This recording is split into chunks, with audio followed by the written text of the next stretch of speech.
There are 3 reasons why we might prone a patient with severe respiratory disease on intensive care. If you picture the lung from side on, with the front on this side and the back here, it has this kind of profile. It goes very much further down at the back than it does at the front. And what you find is gravity means that the lower areas of the lung get more blood supply, and then the ventilation is variable, but is generally sort of a bit more evenly spread. Now, if you position this patient on their back, which we conventionally do when someone's intubated, what you find is all the secretions and all the collection of debris and inflammatory material, let's say they've got pneumonia, will generally collect in the lower regions at the back of the lung. And so this bit of lung will get really clogged up and it'll collapse down and you won't get good ventilation of it.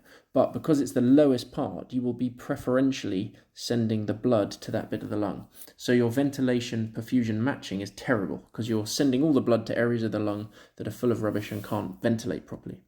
So the idea is, if we then take this patient and flip them on their front, 3 things happen. Number 1, you start sending blood to areas of the lung that are better ventilated and less diseased. So that will increase your oxygen diffusion into the blood from the lungs and hopefully give you better oxygenation.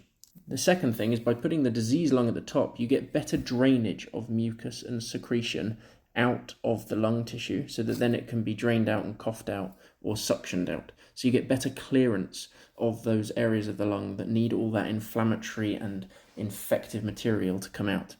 And finally, by putting the patient's abdomen lower than their chest, you get less of a compressive effect. If someone's lying flat on their back or even slightly sat up, you find their abdominal contents will push up on their diaphragm and reduce the compliance of your lung tissue.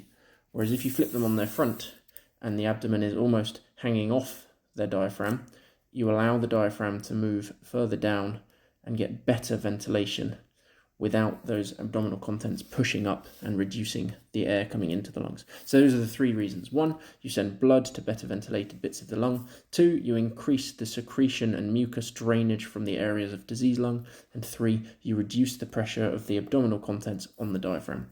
Now, proning is a risky procedure and it makes it very difficult to get to the patient's airway if there's a problem with the tube. So you should only do this once you've already tried doing other things like changing the ventilator settings, using increased sedation or muscle relaxants, respiratory physio, nebulizers, secretion, suction, all that kind of stuff. So we tend to reserve it for when those things haven't worked. But it can be very effective in severe acute respiratory distress syndrome.